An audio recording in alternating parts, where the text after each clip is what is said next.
morning. It's wonderful to be back. It's such a great place. You know, around the world right now, there are New Thought centers that are meeting in places like this. Masonic halls, community centers, theaters.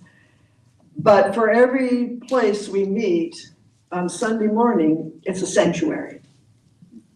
Not to retreat from life or get away, escape from the news, but to come together to coalesce some higher ideas than what we see on the news, to create a field, if you will, of consciousness that does not stay in the room. It goes with us when we leave and permeates life. We do make a difference. What Einstein said in what Morgan read was absolutely true. We make a huge difference. And so today I want to speak about Dr. Einstein in particular because he had a definite spiritual journey. And for the last month I've been reading this book, I Am a Part of Infinity, by Dr. Kiernan Fox, but it's all about Einstein. It's beautifully written and amazingly researched. It's all about his spiritual journey.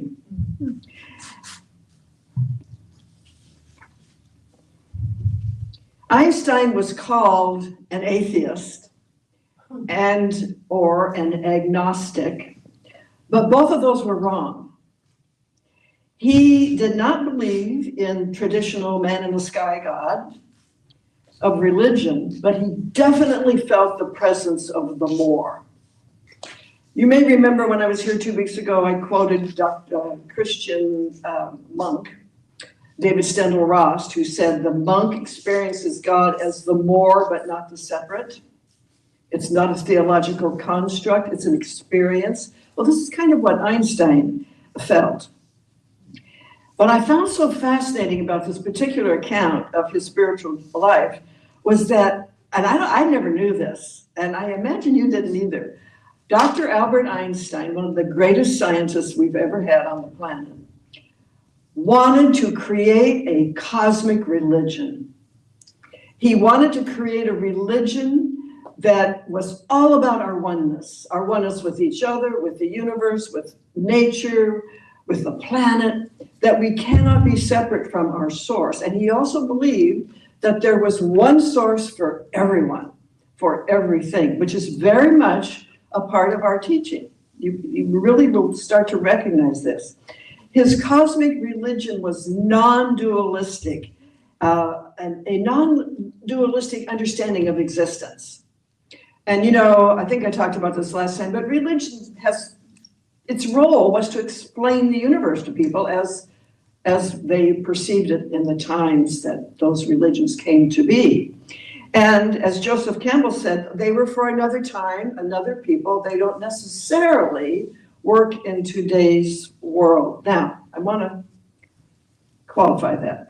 I'm not talking about devotees. I'm not talking about people who have a deep spiritual connection with life and with love and with their belief in God. I'm talking about the constructs, the theological constructs. I'm talking about superstition and dogma. And so Einstein and Dr. ErnestHolmes, who founded this teaching, were very definitely on the same page. It's really fascinating to me. As I read this book, I went, oh my gosh, and I bet Einstein never heard of this teaching because it was way before. But if he were alive today, he'd probably stand up and cheer. You and me and all of us who are in this, because this is what he wanted, was a spiritual teaching that included everybody. So at the turn of the century, we happened to be in the presence of the Dalai Lama, and we asked him, what is the most important thing for humans to know right now as we go into the 21st century? He said, the fact of our oneness, that would change everything. Einstein dismissed every one of the world's religions as beyond redemption. That was too radical for most people. I can be too radical for most people too when it comes to this topic because I think it's done a lot of damage. Not the intention, but the superstition and dogma. So that was too radical for most scientists, but he was very inclusive of people like Buddha, Jesus, And St. Francis of Assisi, he considered them enlightened beings. So it wasn't that he was throwing the baby out with the bathwater, as the old saying goes. But rather he said things like this: science without religion is lame, and religion without science is blind. And of course, the word religion, he means spirituality. Spirituality without science is lame. They go together. Science and spirituality are looking for the same thing that he was looking for, a unified field. They're looking for the source of all life. What causes the universe to burst into beingness and consciousness? How did consciousness even happen? People say, how did matter become conscious? I always say, how did consciousness become matter? That to me is a very interesting question. And that's what quantum physics is looking at largely. So he felt that science and spirituality were one and the same thing, each seeking to penetrate the mysteries of the universe and how we relate to the whole shebang. And there is a whole shebang. His cosmic religion demanded a quantum leap in consciousness. Now, something those of us in this teaching have been saying for many, many years: it's time for a quantum leap. My friend Barbara Marx Hubbard, who was a futurist, you may remember Barbara, she once agreed with me that what we are actually doing in New Thought, even though that may not seem like it to the casual observer, is we're redefining God, or the source, taking it out of the sky, placing it within, which is a very risky thing to do in this world of superstition and dogmatic thinking. ErnestHolmes said, and this is exactly what Einstein would have said. ErnestHolmes said, I do not want to destroy religion, but to liberate it from superstition and dogma. That's the reason I teach this as well. So here's a quote from the book that I just referred to. Quote, since Einstein always aimed high, we shouldn't really be surprised that he was trying to formulate a religion for the future, rather than legitimatize religions of the past. That is a very powerful idea to think about. That was true of Ernest Holmes as well. In our organization over the years, I think we missed the mark on that one. We spent a lot of time trying to legitimatize other religions and trying to draw correlations when we weren't really pushing our teaching out front as the cosmic religion, the future religion without superstition and dogma. So our teaching has always been cutting edge. I mean, it just really is. And that has been a source of worry for some people, even some of our teachers who were afraid to challenge traditional religion. You know, if you look at what's going on in the world right now, it's a clash of religious ideas. It may not look like it. It may look like economics or politics, but it's all about what is God, where is it, who are we, how much power do we have as individuals?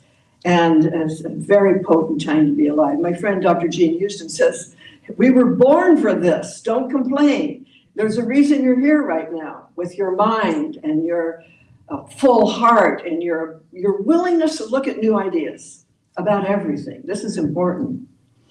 So in reading this book, Einstein, the way he described a cosmic religion, I was struck by how much it sounded like religious science, science of mind, what we call New Thought. Labels that were troublesome in the last century, but now seem prophetic. You know, I remember going to a ministers' conference 30 years ago, and I stood up and said something like, I just read a survey about the most negative words in the English language to most people. And in the top 20 were religion, church, and science. And I said, we need to change our name. Well, a lot of us did. We became Centers for Positive Living, Centers for Spiritual Living. But now I'm wondering if maybe it isn't time for religious science to be in the forefront again. I mean, when you look at what Einstein wrote, it kind of makes sense. Not that we're going to do it, but it's just something to think about. What do we mean when we talk about our teaching? It's a spiritual teaching with science infused through it. Philosophy, psychology, and the best of the enduring religious traditions. So it's a really wonderful teaching. So here are some of Holmes' comments about God that align with Einstein's vision. And this is one of my favorite things that Holmes ever said. God makes everything out of itself by becoming the thing it makes. What does that say about you? I mean, that's a big one. God makes everything out of itself by becoming the thing it makes. And so do we. With that power that's available to everyone that we use when we think. We become the thing we desire. In other words, we want love in our life, we become love. We become loving. We celebrate love, we express love, and then we feel all of a sudden we have it, and we notice that we are attracting loving people in our lives. God makes everything out of itself by becoming the thing it makes, and so do we. Here's another one, and this is actually an ancient saying, but to me, this really describes what God is. God is the power that makes all things new. It doesn't fix, repair, or even heal. Every demonstration is a brand new creation. That's in the textbook, Holmes' book.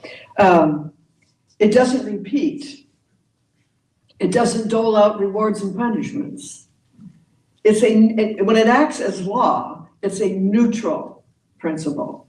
It just responds to what it's given to do. It just creates what it's given to do. So if we are vitally alive and proclaiming it, our bodies begin to reflect that vitality. It's not that God is fixing our body. It's that we are allowing the vitality to come through us again, to be active in us, to be expressed by us. And we call it health. Or anything else. Cause and effect are natural laws, and God only makes new things where old ones had appeared. So we think of it as repetition sometimes, but it's not repeating. It's that we have created the old thing again. Does that make sense? We have recreated the old idea because we have not had a new thought about it or brought ourselves into alignment with that new thought. It's a new act altogether because cause is still intact. Largely this teaching is about cause and what is it that allows us to have individualized experiences? Is that there's a cause within us. It's called what I believe. It's called consciousness. It's called my personal take on reality tends to become demonstrated in my life. And here's one I made up, but you might like this one. I invite you to say it out loud. God is the rest of me. God is the rest of me. The best of me. The not yet expressed of me. In other words, spirit within, the source within, is our quantum potential. It's an untapped potential, and everyone has this open field of possibility that we haven't tapped into yet. But we do more and more and more as we move away from old ideas about us being born in original sin, or flawed, or fallen, or any of those things, and we begin to say, I am an expression of the source of all life. I am here to personify it. I'm here to individualize it, as Dr. Kate said. Are you a doctor? You should be. We are here to personalize this beautiful spirit and individualize it. Einstein very much admired Gandhi, who said, and this is a quote from Gandhi, God is not a power residing in the clouds. God is an unseen power residing within us and nearer to us than fingernails to the flesh. It is in every atom around us, about us, and in us, unquote. So why all this concern with God and our image of it? Because as I said last time, the God you believe in is your vote for the kind of world you want to live in. You see that happening everywhere right now, right? People are saying our way is the best way. No, our way is the best way. Our God is the God. All that. Those are beliefs, and they're changeable. And this is why this is such a potent time to be alive and so exciting. These beliefs are trying to get changed. This is why there's so much chaos. Have you noticed in your own life when you try to change an idea or belief, how things, you get a little shook up? It's like you try to go on a diet and it works for about 3 days, and then the little voice says, you're fine. You don't need to do that. Have another cigarette, It's that's the way it works. So we stay with it. And that's what's happening in the world. It's a mind quake right now. And people are very unsettled. I'm going to read you something I wrote this morning. Just because I think it's pertinent. I write a blog every morning called Living Consciously, which you can subscribe to. We are living amid massive change, and this is the part that's uncomfortable. What is underneath all the political infighting is a sea change in our thinking about what this life is and what our true place is in the universe. We are dismantling old ideas of God, and this is true because there's a whole generation or two that are absolutely not into any spirituality or any religious. They would love this if they could find it, if they knew we were here. Okay, so we're dismantling old ideas of God and the devil and all that rhetoric that was handed down to us from ancient times when most people were illiterate. I'm speaking of Western notions of religion, not so much the Eastern mystical traditions. Those ancient Hindu writings, those ancient Indian writings, they knew what they were talking about. They were very much on the page of the universe is alive and conscious, and we're a part of it. The very foundation of reality we have built our lives on is shaky at best right now. This is a mind quake, and we are unsettled. I just read that in Texas, every school will now be required to post the 10 Commandments. That is how much some people are grasping to keep their old beliefs alive. Not that there's anything wrong with the 10 Commandments, but it's, you know what I'm saying. Let's keep Christianity the way we've always thought of it. So if there isn't an alternative way of perceiving reality available, there's no reason to let go of the old, regardless of how restricting and ignorant it might be. That is why I am still teaching New Thought spirituality. It may not be the last word, and there might not even be a last word, but it is liberating, compassionate, empowering, and leads to a more equitable and loving world. We have got to get this teaching out into the world. How many people are here? 20, 30? There should be hordes of people. We should be trying to find more chairs.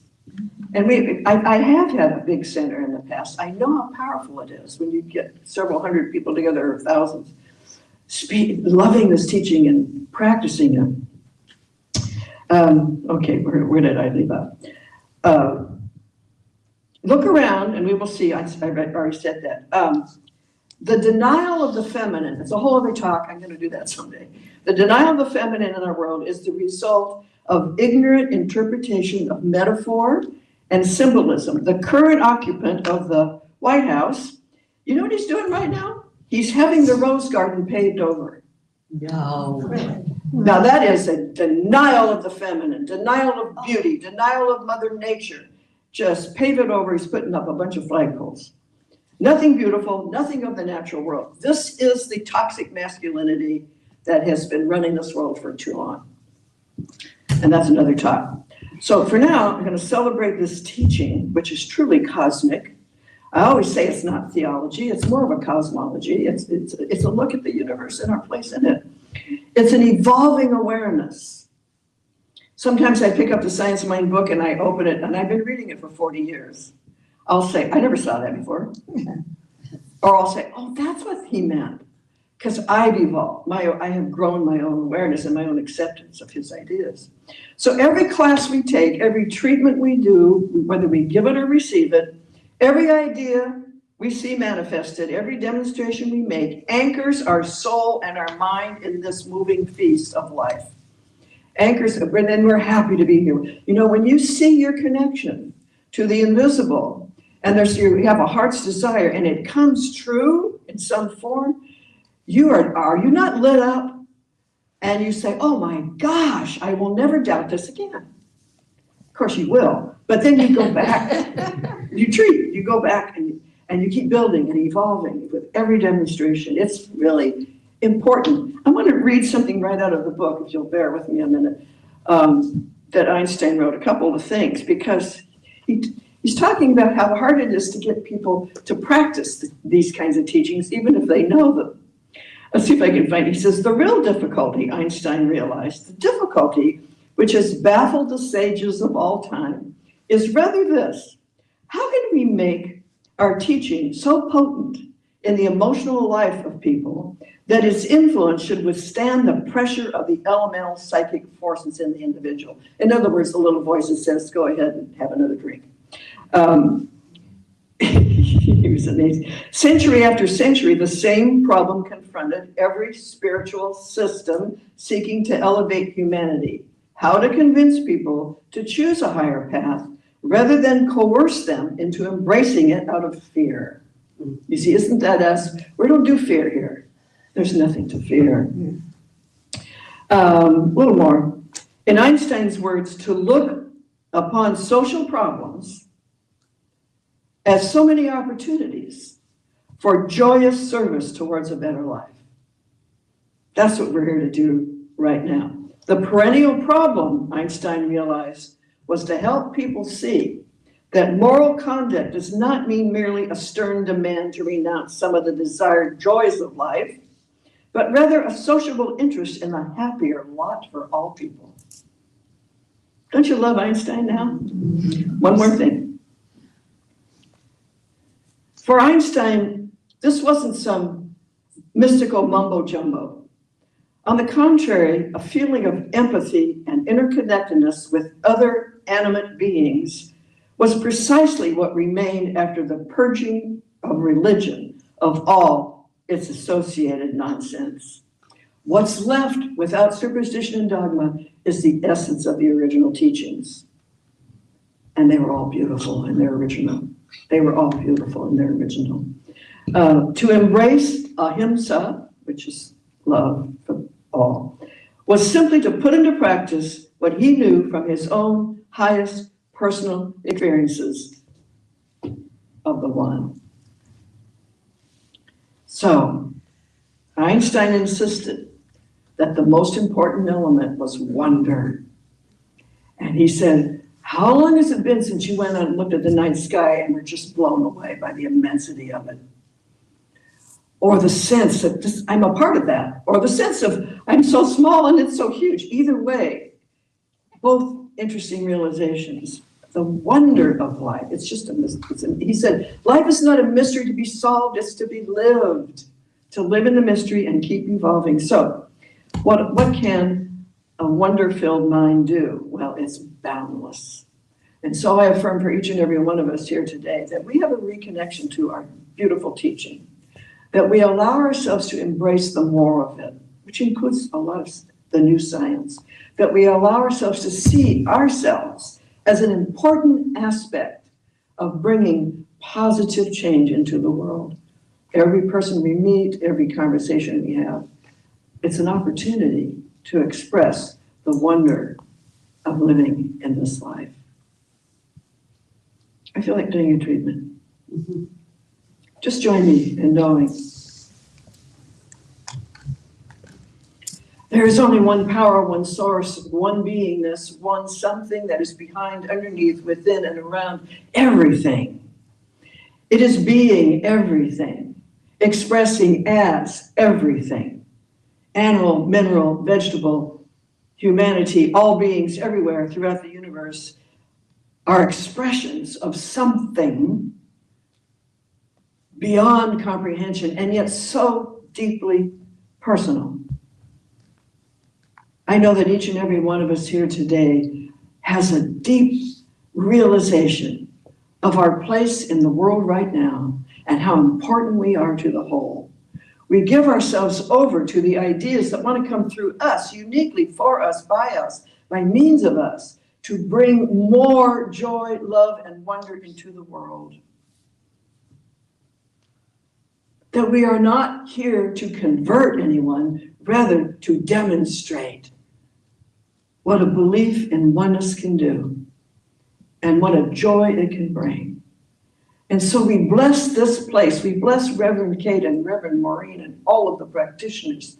We bless this teaching and everyone in it today around the world who are speaking of these truths in whatever setting they're in. We celebrate each other. This is our time. We were meant to be here. We give ourselves into it wholeheartedly with eager and cheerful expectation of a joyful return. And so we begin again, and so it is. So it is. Thank you.